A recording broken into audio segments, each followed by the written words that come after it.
All my life, I've loved stories.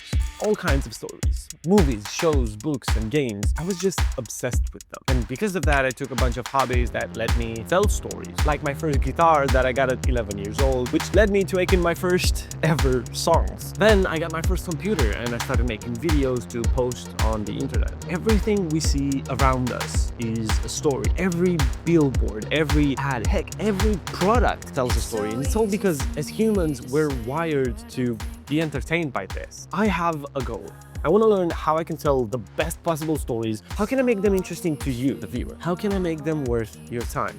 Because I don't know anything about storytelling, despite being surrounded by it constantly. So over the course of a few months, I studied it. I spent countless hours, late nights, just reading and reading these popular books on storytelling. And as I read more pages, I realized that this is not only one of the most important skills you could ever have, but an absolute must to live an amazing life. So in this video, I'll share everything that I found, every word that stood out to me, and that helped me gather a better understanding over this thing that secretly governs our every move. Because politicians use stories, music artists use stories, marketers and social media creators use stories, and every incredible person that ever existed essentially knew how to get people to root for them with simple words. This is the art of telling stories. In that intro, I used the word story a lot of times. 14 times to be exact. That's true. You can literally count it right now. But I said it a lot of times because this is one of the most important skills of humankind. We evolved to not only tell stories, but to also love hearing them. Before writing, before languages were even developed, humans were already telling stories.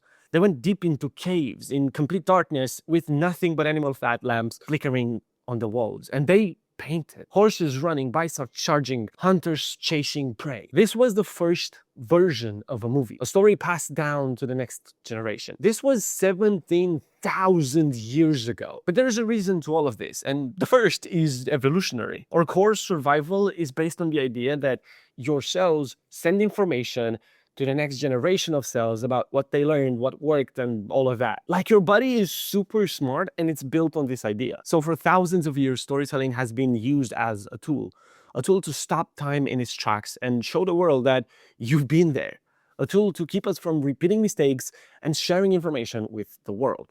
It was our interpretation of the world around us. Fast forward to today, and pretty much everywhere you look, you're seeing a story.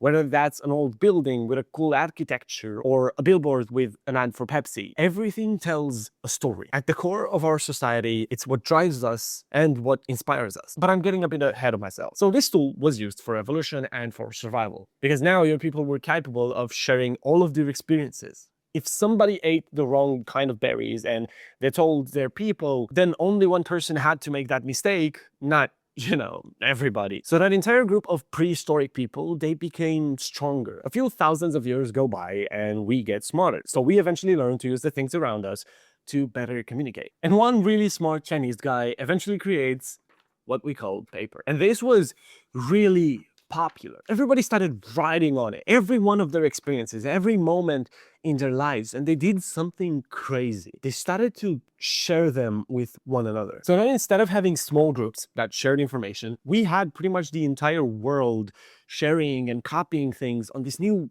tool. Information was abundant. And the coolest part was that a piece of paper could outlive an entire civilization. Now information wouldn't die with you or your group. So now information was spreading. People are writing things down, sharing experiences. And fast forward even more thousands of years into the future, something starts to happen that nobody planned for. People get bored. They don't just want to know what happened anymore. They have that information at their fingertips. So they start looking for something else.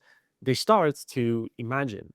And this is where someone like Leonardo da Vinci shows up. A guy who looked at the world and instead of just describing it, he reimagined it. He painted it, drew it, invented things that wouldn't exist for another 500 years. He wasn't just telling you what a human body looked like. He was making you feel something about it. And this is the moment everything changes. And people started going nuts on this. They write books, they create gods, relationships between those gods, entire worlds, and it sparks something that is very similar to the storytelling we have today. Okay, so now we know that storytelling isn't just some nice skill to have.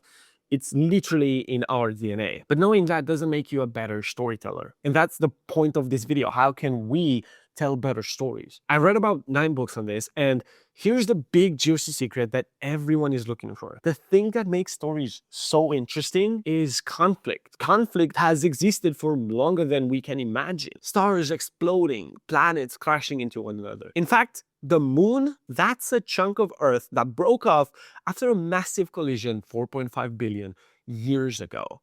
Even the elements inside your body right now, the iron in your blood that came from a dying star. Okay, our brains are obsessed with solving problems, because by solving problems, you essentially increase your chance of survival. So by default, you're gonna love conflict.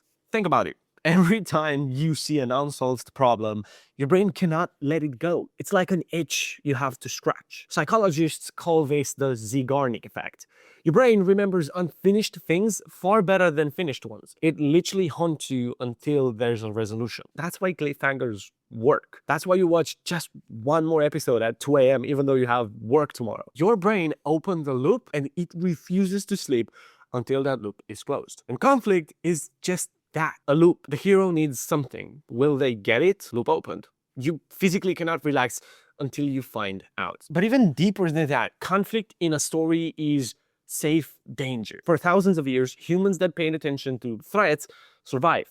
The ones that ignored them didn't. So your brain evolved to be magnetized to danger. But in real life, danger is terrifying. In a story, though, you get all the adrenaline, all the excitement, all the dopamine with zero risk of actually dying. That's why we like conflict. It makes us feel alive without actually threatening our life. It's the ultimate cheat code for your brain. So storytelling isn't just about survival. It's about threat and conflict, but how does that apply to the modern world? Well, in the best YouTube videos and movies, there's always a problem to be solved. The stakes are high. If the person you're watching doesn't somehow find a solution under pressure, then they will lose everything they have. We find this interesting because we're not just watching them, we're becoming them. When you watch someone face a high-stake problem, your brain doesn't just sit back and observe, it mirrors it. Neuroscientists call this neural coupling. Your brain literally syncs up with the person you're watching. If they're stressed out, then you're gonna feel stressed out. But if they win, then you feel like you won too. So you have the emotional part of an experience without the effort it takes to live through it. That's why stories are so addicting, because they're accessible. So let's look at the world around us for a second, because stories don't just live in one place. They're everywhere, in every format, in every medium humans have ever invented. Take movies, the most obvious one. You sit in a dark room for 2 hours and you completely forget your own life. You're crying, you're laughing, you're holding your breath for characters that don't even exist. That's kind of insane when you think about it. Then there's books. No visuals, no music, no actors, but they're just words on a page. And somehow those words can build an entire world inside your head that feels more real than the room you're sitting in. Then there's music. How does that work? How do all of these different mediums tell a story? Well, that's because they speak the same language. Not English, not French, not any traditional language you learn in school. They speak the language of emotion. See, the medium is just the delivery method, the vehicle. But what's inside the vehicle is always the same thing. A character, a want, an obstacle, and a journey. Someone who wants something and has to fight to get it. That's the secret. That's why you're watching this video. That's the whole formula. Note it down. People go to college for 4 years just to learn this. Okay, so we understand that stories are part of our DNA. We love them because they helped us a lot. We also love them because they're an escape. They allow us to be a part of an experience without actually being there, so no risk involved. But how can we apply these things to our own videos? How can we tell better stories? It's actually way simpler than you'd think. There are 3 parts to every story. Part 1 is the setup. This is where you introduce your world, your character, and most importantly, the problem.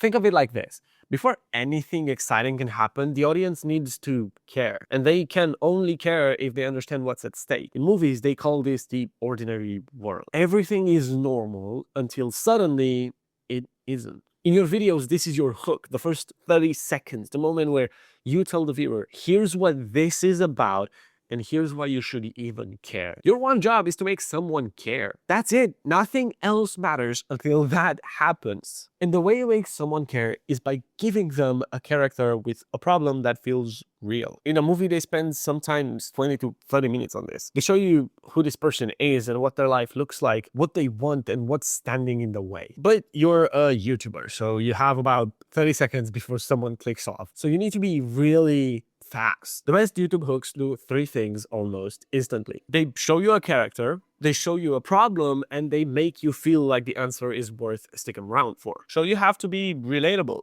Your problems need to match the problems of your audience. Otherwise, you're not gonna speak the same language. In my case, with this video you're watching, I didn't know how to tell better stories. And without stories, my dream of becoming a YouTuber will never become real. I quit college for this. I spent thousands of hours just putting myself online. And if this doesn't work, then that's it. That's the end of my story. So I have to learn how to tell better stories. I have to do the research. I have to spend the hours because I don't have another choice. And I learned that this is good storytelling. I show my struggles, I show my goals, I show what's at stake. Because if I don't, nobody's gonna care. Okay, let's go to part 2. Things here get hot.